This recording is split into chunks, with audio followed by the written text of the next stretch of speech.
ازيكم يا بنات؟ عاملين ايه؟ يا رب تكونوا بخير. وحشتوني من اخر فيديو نزلنا. فيديو النهارده بيتكلم عن ازاي اتخلص من التعلق واستعادة قوتك النفسية والتخطي. في بداية الفيديو خليني اسألك سؤال واحد بس: هل انت فعلا بتحب الشخص ده ولا انت متعلقة بيه؟ لان في فرق كبير جدا ما بين الحب والتعلق. الحب بيخليكي مرتاحة طول الوقت، لكن التعلق بيخليكي دايما خايفة من كل حاجة بقى في العلاقة. خايفة بمجرد ان هو ما بيردش على الرسالة، خايفة بمجرد لو اتأخر شوية في الرد، خايفة ان هو يتغير، خايفة ان هو يزعل، خايفة ان انا اتكلم معاه براحتي وباسلوب عادي، خايفة اكون على طبيعتي قصاده. لازم طول الوقت اكون بمثل شخصية تانية خالص غير شخصيتي الحقيقية. باختصار، الحب في امان، لكن التعلق مستحيل هتلاقي نفسك مطمنة في العلاقة. فجأة بتلاقي نفسك نسيتي نفسك خالص وكل تركيزك على شخص واحد بس، لدرجة ان فرحك وحزنك خلاص بقوا في ايديه. لو ده اللي انت فعلا حاسة بيه فانا عايزاكي تكملي الفيديو ده للاخر، لان انا النهاردة مش هقولك انسيه او اشغلي نفسك. انا النهاردة هقولك ليه التعلق بيحصل اصلا وازاي ترجعي ثقتك في نفسك تاني، خطوة خطوة، من غير ما تحسي ان انت بتخسري قلبك كل يوم. ويا ريت تسمعي الفيديو ده بقلب مفتوح، لان النهارده ممكن تكتشفي ان المشكله عمرها ما كانت في الشخص، هي ممكن كانت في التعلق فقط.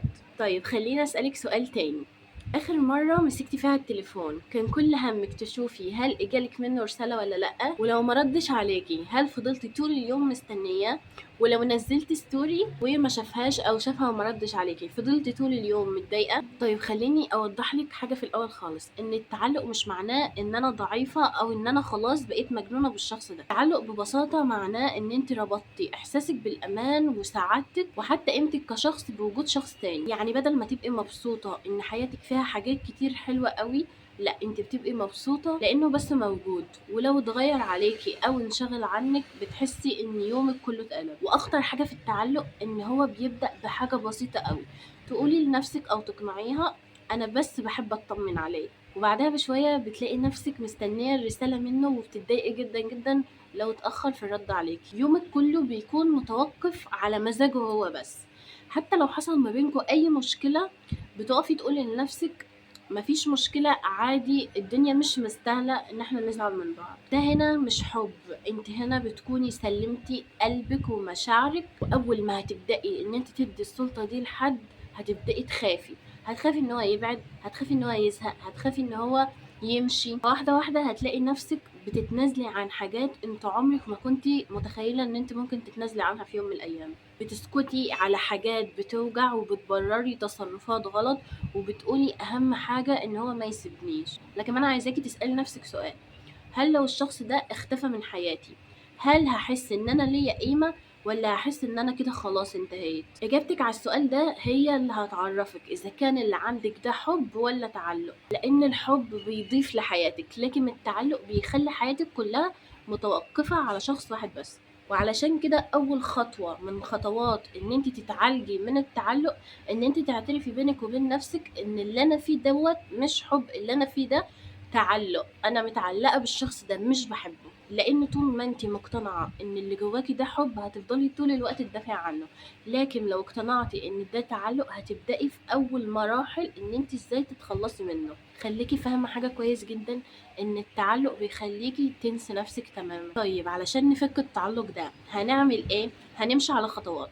اول خطوه عايزاكي تعمليها وهي انك تبداي تبطلي انك تراقبي الشخص ده طول الوقت. عارفه ان هيجي في دماغك دلوقتي كلمه انا بعمل كده من غير ما احس، وده طبيعي جدا، خلي بالك، لان مخك طول الوقت بيبقى عايز يطمن، وطول الوقت مخك متعلق خلاص، انت خلاص اتعلقتي اوريدي، فطول الوقت عايزه تحسي ان انت مسيطره على الوضع. ازاي؟ عايزه اعرف هو فاتح ولا لا، عايزه اعرف هو نزل ستوري ولا لا، عايزه اشوف بيتكلم مين، عايزه اشوف بيعمل ايه، عايزه اراقبه طول الوقت عشان من جوايا احس ان انا بغذي التعلق ده. بس في حاجه بقى: انت كل لما بتخشي تراقبي المشكله ان انت مش بترتاحي، بل بالعكس انت بتزودي التعلق اللي جواكي ده اكتر. اسالي نفسك سؤال واحد بس: كل مرة دخلتي تراقبي فيها الشخص دوت أو تشوفي هو منزل ايه أو تطمني عليه، هل خرجتي من عنده مرتاحة ولا خرجتي قاعدة تفكري أكتر؟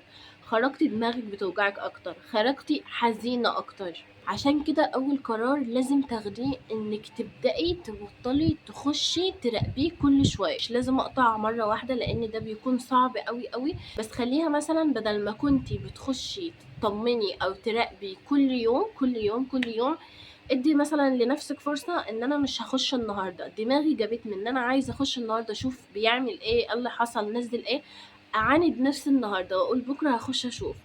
ادي لعقلك مساحة شوية ان هو يهدى، علشان لما عقلك يهدى ويتعود على عدم التفكير فيه حتى لمجرد ساعة 2 يوم، لان انت لما تتعودي تبطلي ان انت تراقبيه كل يوم هتدي لعقلك اشارات ان خلاص الشخص ده ما عادش مهم بالنسبة ان انا لازم يكون موجود في يومي كل يوم، لازم اطمن عليه كل يوم. فبالتالي هتبدأي في اول خطوات ان انت فعلا تقدري ما انتيش هتراقبي، ما انتيش هتخشي واحدة واحدة. فاهماني؟ عمرك قلتي انا خلاص ما عنتش هراقبه تاني وما عنتش هخش البروفايل بتاعه تاني، وفجأة بتلاقي نفسك كل 5 دقايق في البروفايل عنده ومراقباه طول الوقت، حتى لو التعليقات بتراقبي، حتى الاكونتات اللي هو عامل لهم متابعة وبيخش يعلق لهم وبيخش يعمل لهم لايكات او ايا كان، انت مراقباه بالشكل كامل. فابدأي اشتغلي على الحتة دي بينك وبين نفسك ان انا لازم ابطل الحتة دي فيا. ممكن هتاخد معاكي وقت شوية على ما تعمليها او على ما مخك يستوعب ان خلاص مش لازم كل يوم او طول الوقت افضل افكر في الشخص ده، بس ابدأي الخطوة. يعني بدل ما الجرح اللي جوايا ده يخف، لا انا بروح ازوده اكتر، انا بروح ادوس عليه اكتر. تاني حاجة عاوزاكي تعمليها وهي انك ترجعي لنفسك. يعني ايه ارجع لنفسي؟ التعلق بيخلينا ننسى كل حاجة حوالينا، بننسى صحابنا، بننسى شغلنا، بننسى أهالينا، بننسى طموحنا، بننسى أهدافنا، بننسى أحلامنا، بننسى كل حاجة. وحياتنا بتختصر على وجود شخص واحد بس، على أحلامه وعلى أهدافه وعلى انبساطه وعلى كل حاجة هي بتخص الشخص ده بس. لكن أنا من جوايا أنا لا، خلاص أنا نسيت نفسي ونسيت كل اللي حواليا. وبرغم كده انت لو بصيتي لنفسك قبل وجود الشخص ده في حياتك هتلاقي نفسك كان عندك حياة، كان عندك أحلام، كان عندك شغل، كان عندك صحاب، كان عندك ناس كتير، كان عندك حاجات كتير جدا جدا بتفرحك وبتريحك. ابدأي ارجعي لها واحدة واحدة، انزلي تمشي، اقرأي كتاب، العبي رياضة، حافظي على صحتك، اعملي دايرة صحاب جديدة، قربي من الناس اللي انتي نسيتيهم او عملت لهم بلوكات، او صحابك اللي انت ما عندتيش بتسألي فيهم. مهم انك تعملي حاجات جديدة تخلي في حياتك حاجات كتير قوي غير الشخص ده، ان كل ما حياتك هتتملي كل ما التعلق اللي جواكي ده هيبدأ يخف مع الوقت. خليني اسألك سؤال كمان، امتى اخر مرة عملتي فيها حاجة لنفسك انت بتحبيها؟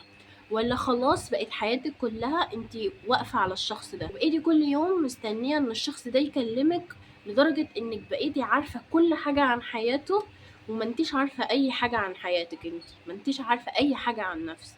تالت خطوة عايزاكي تعمليها وهي انك ما تصدقيش كلام نفسك طول الوقت.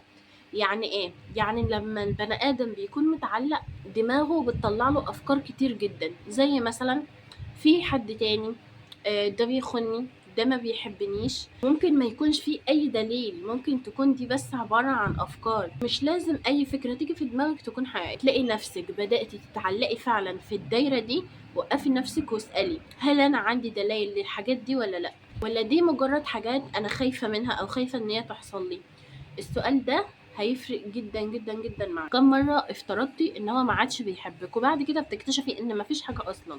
كم مرة قعدتي زعلانة بسبب حاجات وبعد كده ان الحاجات دي كانت في دماغك انت بس؟ رابع خطوة وعايزاكي تعمليها وهي انك تبطلي توقفي سعادتك عند شخص واحد بس، ودي من اكتر الحاجات اللي بتخلينا نتعلق، اننا قاعدين نستنى رسالة منه علشان نفرح، قاعدين نستنى مكالمة منه علشان نحس ان احنا يومنا بقى طبيعي ونحس ان اليوم مفهوش عكننة ومفهوش نكد ومفهوش زعل. لكن في الحقيقة ما ينفعش ان شخص واحد هو اللي يكون مسؤول عن سعادتك. اعملي لنفسك حاجات تانية تخليكي تكوني مبسوطة، زي ايه؟ زي اخرجي، اقعدي مع اهلك، اعملي لنفسك بيزنس صغنون على قدك اشتغلي عليه، اتعلمي مهارة جديدة، اعملي اي حاجة تكون مفيدة تسحلك طول الوقت فيها، بحيث ان تخلي دماغك توقف شوية التفكير فيه. اشغلي نفسك بحاجات تانية مفيدة احسن. لما حياتك بيكون فيها اكتر من حاجة تفرحك، ساعتها انت هتحسي ان انت اقوى شوية، هتحسي ان انت ليكي قيمة شوية.